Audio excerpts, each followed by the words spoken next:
In this tutorial, I thought it would be helpful to demonstrate how you can do quick and easy edits using Edius. I know that many of the people who are trying out the software with the 30-day free trial are anxious to know how you can use Edius to edit some of those home family videos that you've taken with your palm quarters.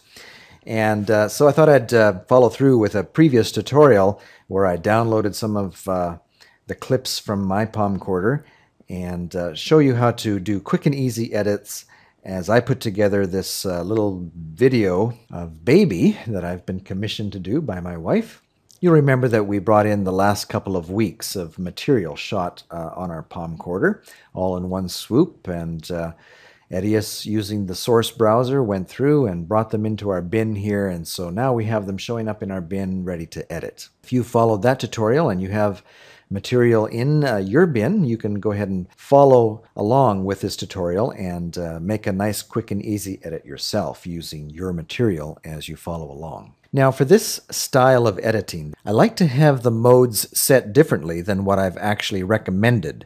For this quick and easy style of editing, rather than be in the Overwrite mode, we want to set it to the Insert mode. So go over to the top left-hand corner of your timeline window and click on this once to get the blue arrow, the blue down arrow that splits up the clips, and that will set you into the Insert mode. And then also let's go up and click this icon once, and now we are in the Ripple mode. The Ripple mode is on. And maybe just one more quick housekeeping item that we should take a look at here. If you have followed along some of the previous tutorials, you will know that I prefer not to use the VA tracks and prefer to have my clips separated, video being on video tracks and audio being down here in the lower section of the timeline window on audio tracks. With version 6, Edius gives you the option of splitting up your track into 2 tracks. Let's notice as we grab a clip from our bin window down into our timeline and just drop it there, we'll see that our audio has actually landed on 2 separate tracks. Now, if you would prefer to have your audio all end up on just one track, what you want to do is go in and change A1 there by right-clicking on the little gray area here and choose stereo. And now you'll see that the A has gone to A1 and 2. And now, let's just delete this clip here. And now as we bring that clip down, we'll see that, oh, it looks like we're only getting video at this point. It's because we didn't have the A or the audio track mapped. Let's try that again. Just bring that down, and this time, as we drop it in place, putting our video on track 1, we'll see that both tracks of our stereo audio have now landed on audio track 1.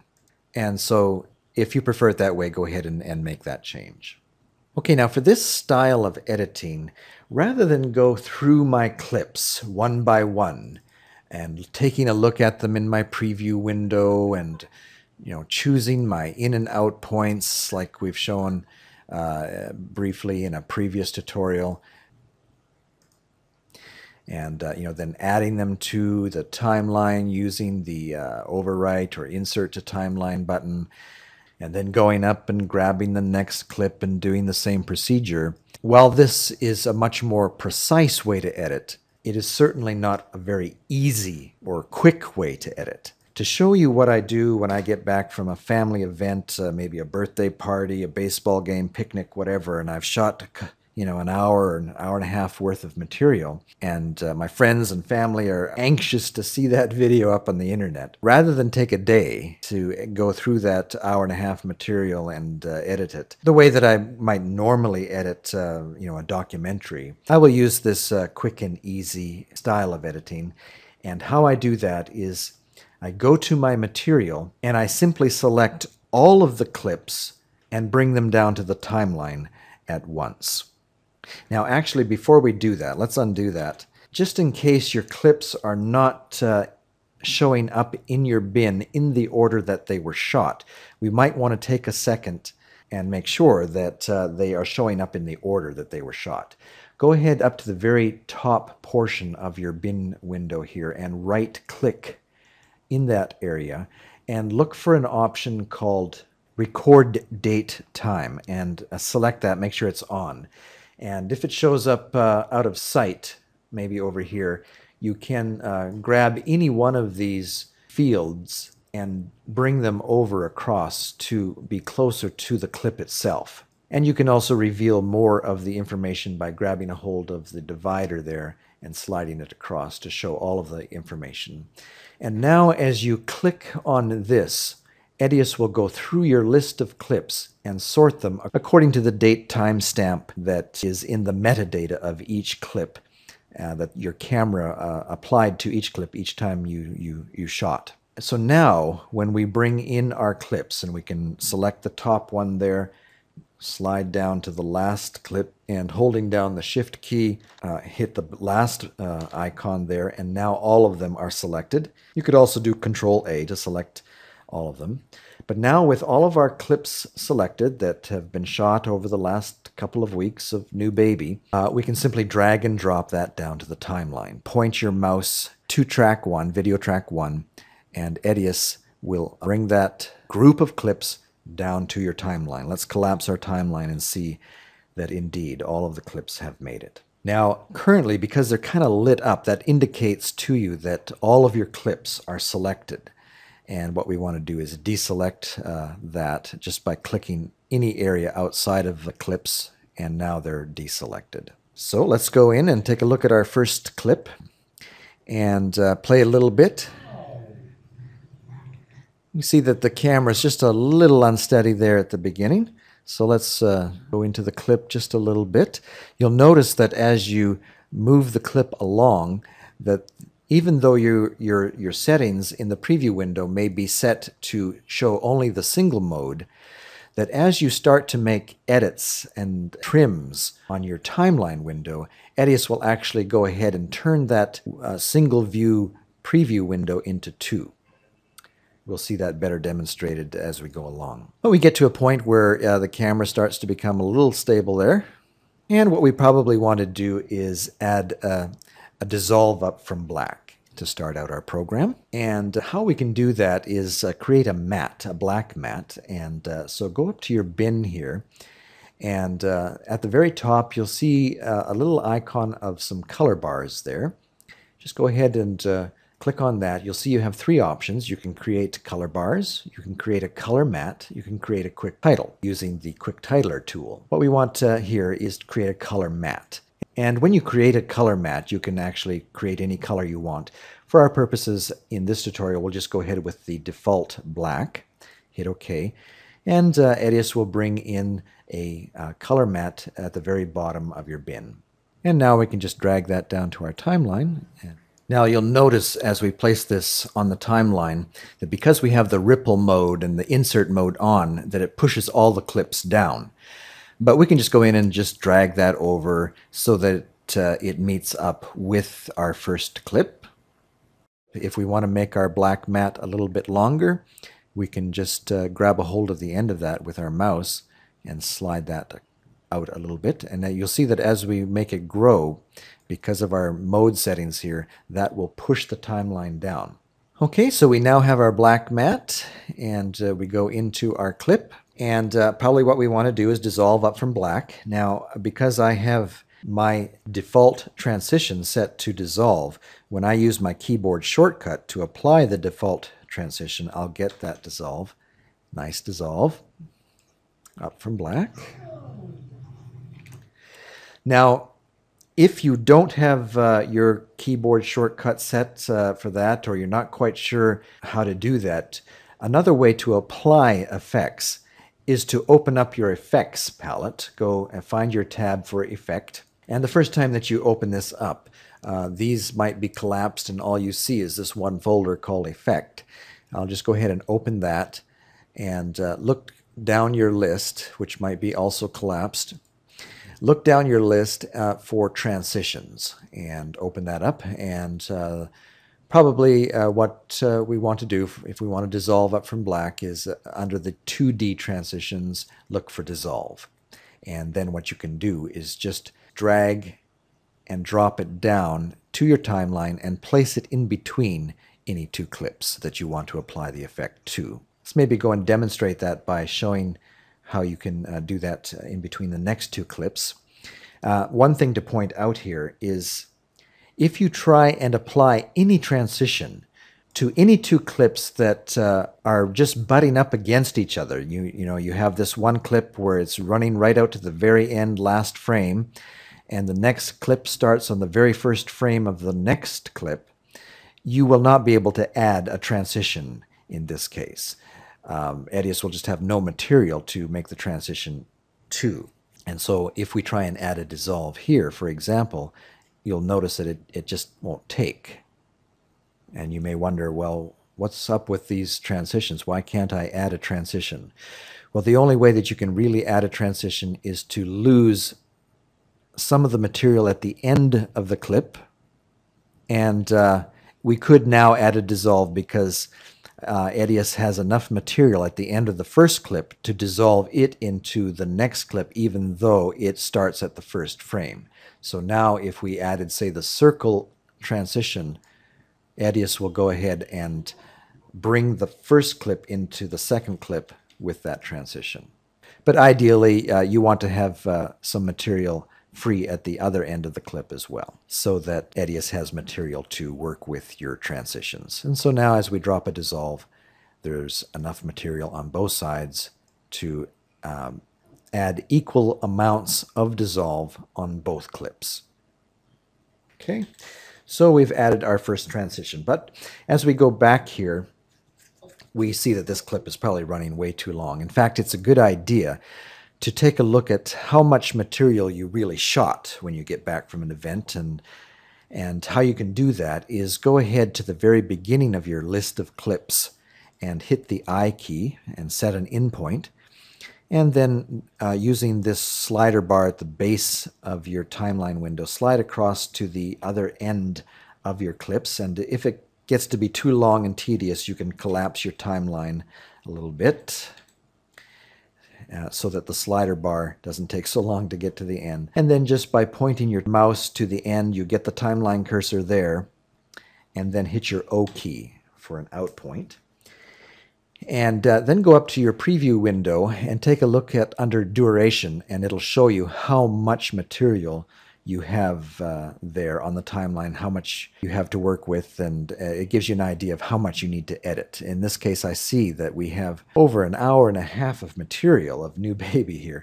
And I know that while my relatives and friends around the world are anxious to see New Baby, I'm pretty sure they're not going to want to sit down for an hour and a half. So we need to edit this material down to, like I say, probably 10 minutes. I post up my material up on a site called smugmug.com, and they have a 10-minute limit. And so any video that I post there, I need to keep down to 10 minutes. So we need to take this hour and a half of material and make a 10-minute video out of it. And let's show you how we can quickly do that. Let's expand our timeline out a little bit. Notice that rather than go through this tedious effort of looking at each clip before we bring it into the timeline, now that we have all of our clips down on the timeline, we can do our analysis of our clips right from the timeline. As we slide our timeline cursor along, we can quickly see what parts we can delete. And as we collapse our timeline and look at some of these very large clips, we can see that the camera got left on upside down on the bed. There may be times when my wife grabbed the camera and just set it down beside baby and let it roll for 10 minutes. And so we see that there's some large clips that we can really trim down, and probably most of the clips need some trimming down. And let's go back to our first clip here. And as we take a look at the entry here, we might even want to just play it. Hit the space bar on your keyboard.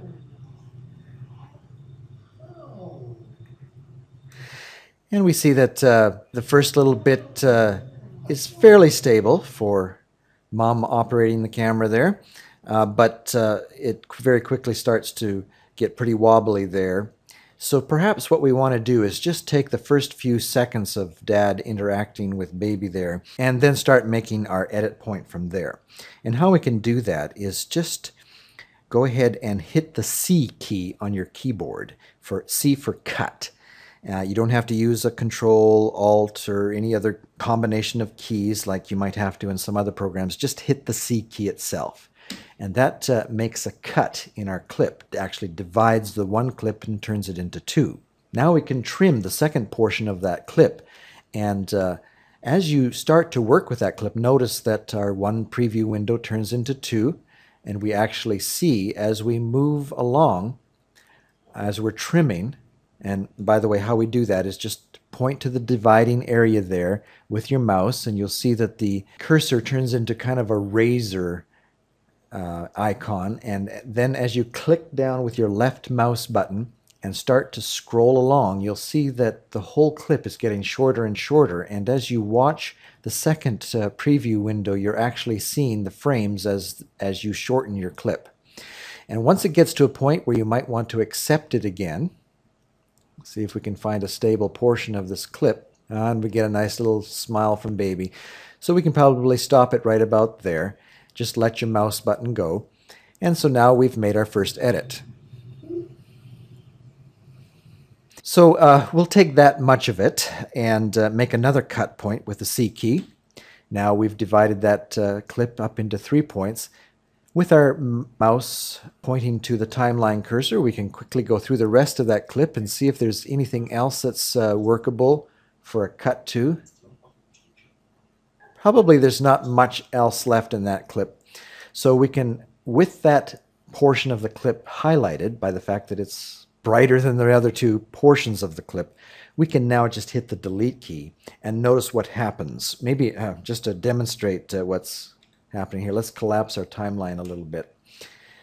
And now hitting the delete key, notice that the rest of the clips all the way down the timeline moved down to the left to fill in the gap of the portion of the clip that we deleted. And the same thing happens as you trim.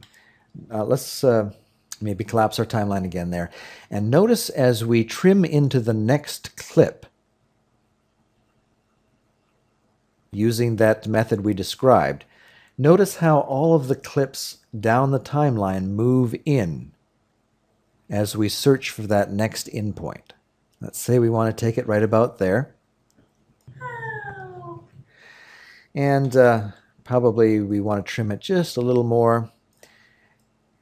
And as a general rule of thumb, your audience probably isn't going to want to see more than about 5 to 6 seconds of any given clip before they might start to get bored. And so be considerate of your viewing audience, and unless the clip is really interesting and following a certain kind of action, just give them 4 to 6 seconds before you cut to your next shot. So let's go ahead and hit the C key. And again, we can quickly go through here and see if there's anything unique here that needs to be included. And it's all pretty much the same, so we can go ahead and again hit the delete key, and we're instantly ready to look at our next clip. And we see that it's not a whole lot different. So this time, rather than even cut anything out of it, let's just select the whole clip and delete that. Remember, we've got an hour and a half of material that we need to get down to 10 minutes here. And still, the next clip is very similar. And so take a quick look at it, and unless there's something that really stands out there, we can do the same motion with that clip.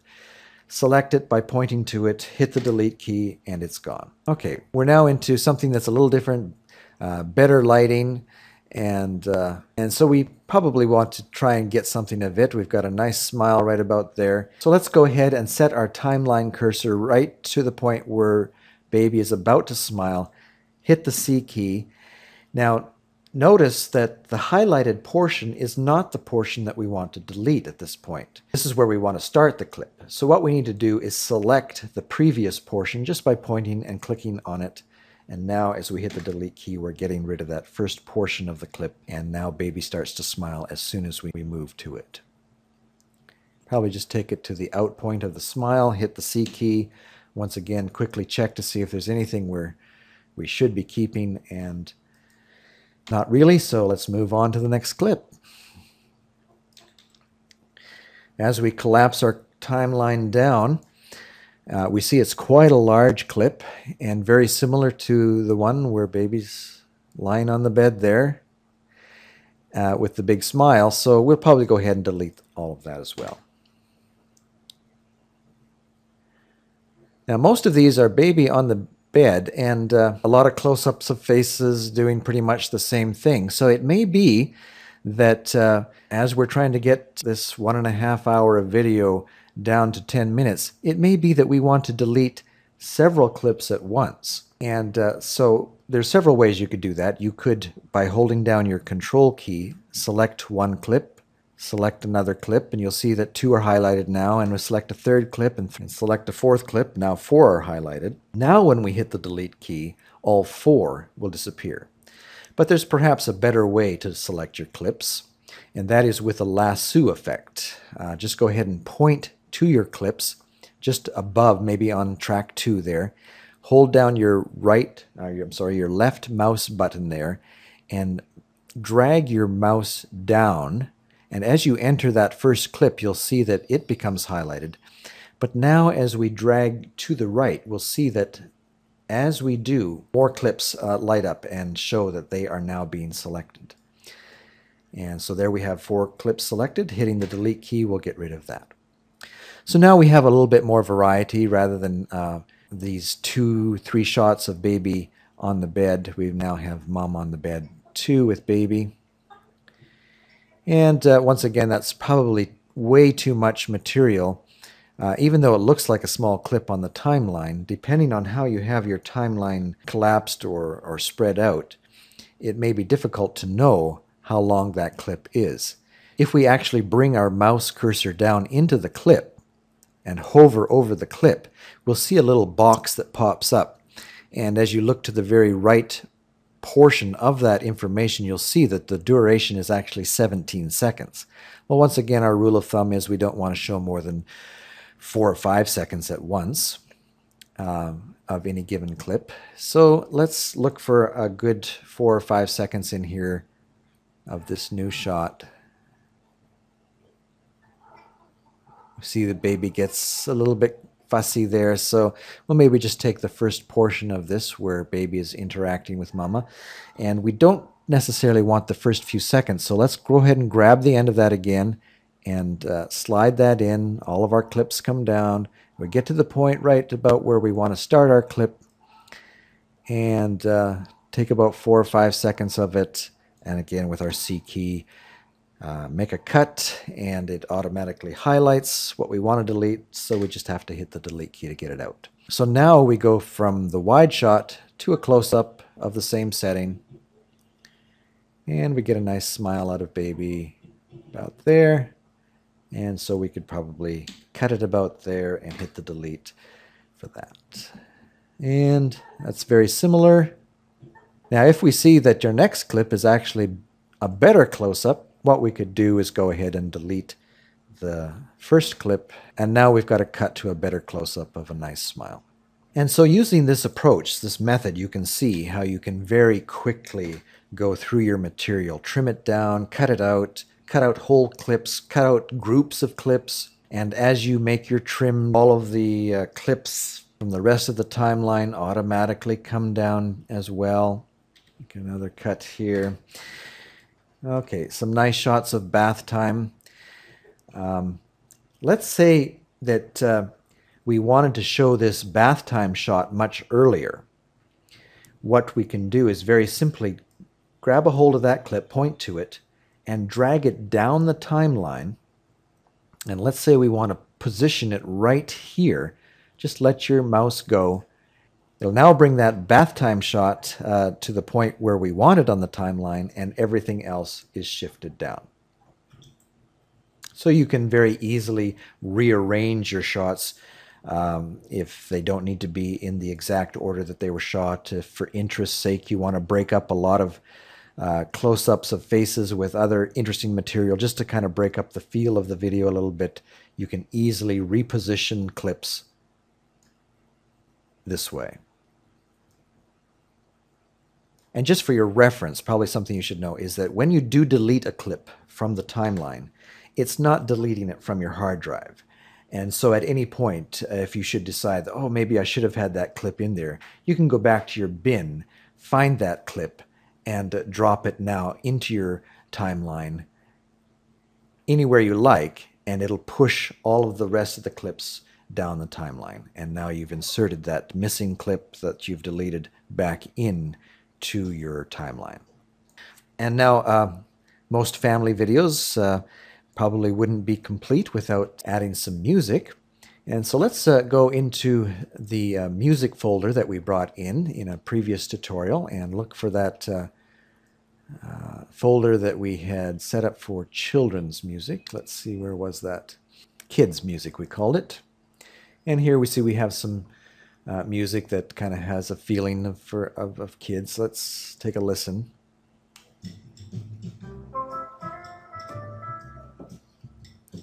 And that's not too bad.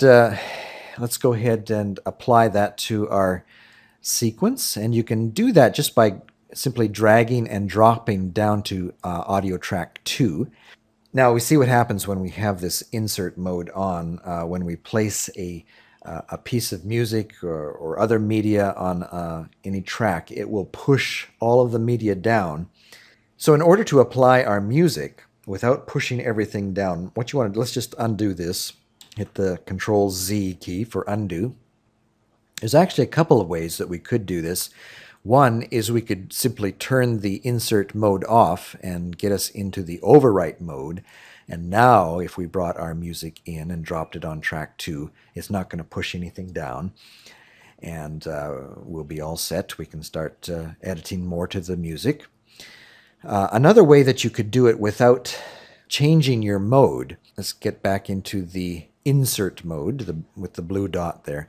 What we could do is set our sync off. In version 6 of Edius, you'll notice these icons here. And this shows which tracks you want to sync up with your edit. So as we make an edit, for example, placing a piece of music on track 2, if the sync icon is off, it doesn't show there, it's just blank. Now, when we place a piece of music on track 2, even though we're still in the insert mode, it's not going to push all of those clips down because our sync is off for that track. And so if we are applying music on track 2, but we want to stay in the insert mode because we're still working with these clips, then just keep in mind that in version 6, you can choose which tracks you want synced up. When you make an edit, say by dragging and dropping a piece of music on, it's not going to affect what's happening. It's not going to push all of these clips down as it would normally in an insert mode. However, I do notice that as I try and trim down this track using this method, that it doesn't seem to respond well. What we might have to do is actually go in and change this to the Overwrite mode. And now as we try and do our trim, we see that we can do it without any difficulty. So it may be that you still need to go into the Overwrite mode in order to trim down your audio track. We'll have to investigate that further. Okay, so now we have some music.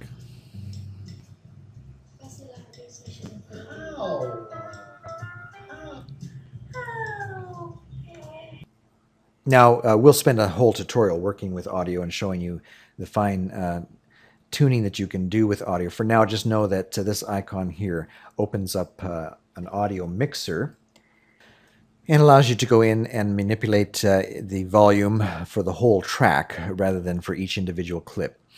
And if when you open up your audio mixer, all you see is track 1 displayed there, and you're wondering, well, how can I bring the volume of the music track on track 2 up and down? All I see is track 1. Well, just go to the edge of your audio mixer, and you'll see that your mouse turns to an arrow, a double arrow there, and now you can slide that across so that it reveals all 4 of the tracks that we have defined for our timeline. And now as we play, you can see the individual audio meters displayed there. So now if we want to bring the ambient audio down, and have the music track come through louder than the ambient, we can bring down the volume for all of track 1. Rather than having to go in and move our volume down for each clip, we can bring the ambient audio down for the whole track. And how we do that is go over here to our mixer, find track 1, and down at the bottom, switch to track. And now we can move our slider down so that the ambient audio of all of our clips is going to come down. And now as we play, we see that maybe that's just a little too low, so let's bring it up some more. And that's probably about a nice good mix, so we can leave it there. Okay, so that gives you a good idea of how you can quickly put together those family events. And maybe we should just show one more thing, and that is, what do you do when you got it edited? I'll go ahead and quickly edit this together, edit it down to 10 minutes, and then we can take a look at how we can export this and get it up to the internet. All right, so we're back. We've edited our hour-and-a-half material down to a manageable 9 minutes and 45 seconds. And we've added a title to our program, and perhaps we should go ahead and take a look quickly at how you can do that. We'll later spend a whole tutorial on taking a look at the title tool that comes with Edius, Quick Titler. It has some unique characteristics about it that we need to spend some time with. But for now, let's just make a quick title here. And we can do that by going up to the bin window and choosing the T icon. And Edius will open up its quick titler. It displays the clip that the timeline cursor is currently at. And now we can add a title. And you can do that just by starting to type. And the results that you get will depend a little bit on the preset that you've chosen down here. And as I say, in another tutorial, we'll go through and explain a little bit in more detail about Quick Titler. But for now, just a couple of quick things about Quick Titler that you should probably be aware of. Once you have your title created, just point to the arrow key, and now you'll see that your title is surrounded by a box, and now you can point to that box and place it anywhere that you like. And as you look at it, you might say, oh, that really doesn't look that great. I don't think I can use that kind of quality for a title. But just be aware that Edius, with their quick titler, is only showing you a very low resolution render of the title. If you hit your F3 key, notice that you will get a demonstration of the quality that you're going to end up with. And so that looks a lot better. And if you've got something that you're happy with, go ahead and save that title. Edius will drop it into the lower portion of the bin window that you have open. If you're going to do a number of these, you'll probably want to create a graphics folder.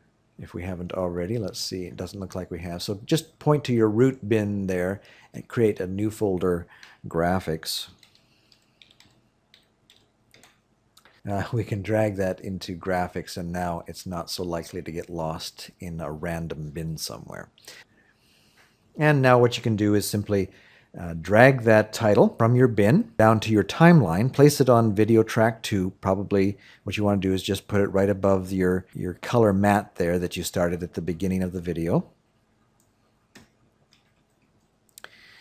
And if you want to fade that up, maybe just stretch it out a little bit. If you want to fade that up, go ahead and open up your video track with a little arrow there. And if you need to, slide that open a little bit so that you see this little blue line there. And if your mix tool is not on, go ahead, if it's just grayed out there, just go ahead and hit that once, so that you can now, by pointing to anywhere on your blue line, create another node there. And once you have a second node there, you can go to your first node and drag it down. And you can do the same at the other end of the clip, drag it down. And now you've got a fade up of your title.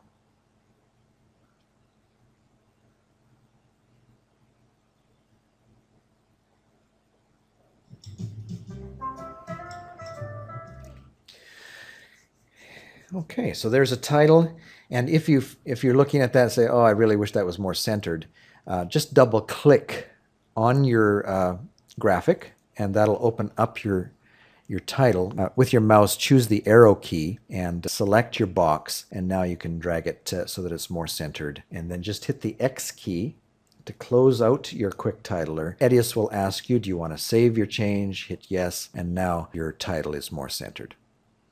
Okay, but what we wanted to do is take a look at how we could save this for the internet. And so what we want to do first of all is set an in and out point of the program. So go to the very beginning of your program, and with your I key set an in point. Maybe collapse your timeline so that you can quickly find the out point of your program. And now that we have our timeline selected, the portion of the video that we want, go ahead and hit your F11 key, F11. And this will bring up the export tool of Edius. And as you look through your export tool, you see that you have quite a nice list of options for exporting your video. You can choose to export your video as an AVI file, an MPEG file for making a DVD. You can choose QuickTime to make a QuickTime file, Windows Media Player. Let's maybe, for the purposes of this tutorial, let's choose Windows Media Player. It's a very common file format that almost every browser will read, almost every computer. Everybody who has a computer should be able to read a Windows Media Player file. Well, except for those that have only an iPad. In a later tutorial, we'll show you how to create videos for the iPad and other Apple devices. But for our purposes here, let's go ahead with Windows Media Player file. You'll see that you're given two options here, Windows Media Audio. What we want is Windows Media Video.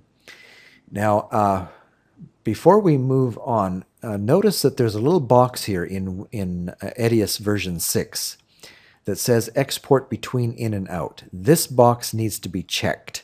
If you forget to check this box, then Edius will export perhaps a much larger portion of your timeline than what you intended. Even though we have selected a 10-minute portion of our timeline here, if we have much more material on our timeline, Edius is going to export the whole timeline. It might be an hour and a half, and you're sitting there waiting, wondering, why is it taking so long?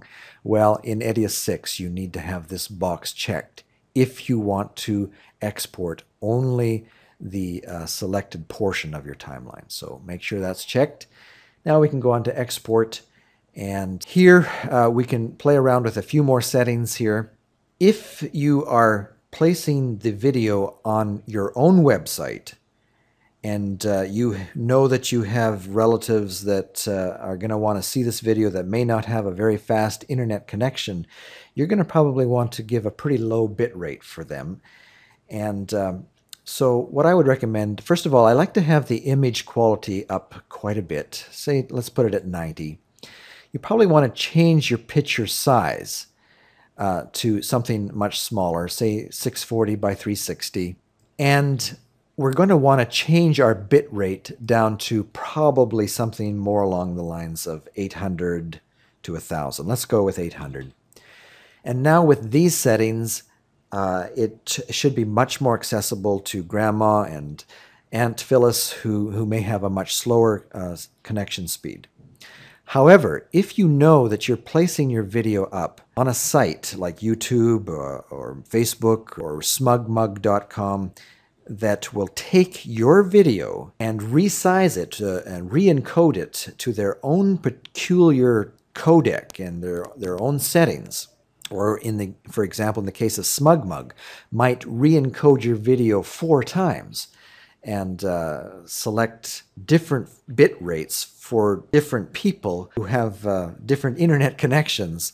SmugMug is great that way. You can send one video up and they'll resize it 4 times so it's more accessible to people with different internet speeds. If you know that you're sending it to one of these sites, what you probably want to do is send your original video at a much higher quality. You'll probably want to go back to the full resolution of the original video, because Facebook and YouTube these days, SmugMug will play high definition video for those that have the high speed internet. And we'll want to give them a much higher quality bitrate because they're going to resize it according to their own peculiar needs anyway. So you might as well give them something that's really good quality to start out with. You might even give them a 6,000 bit rate to start with, and then they'll do their own thing with it. So as long as your own internet connection is fairly fast, your upload speeds are fairly fast, you can export your video to a high bit rate, and even though the file size might be a little high, if you're happy uploading that large file to the internet, then by all means go ahead and select a high bit rate for some of these sites that are going to resize it anyways. And that way they start out with a really high quality product. Okay, let's go ahead and give it a name. New baby. And Edius will go ahead and start encoding your video to a file size, file format that will be great for uploading to the internet. Okay, well, I think that does it for quick and easy edits.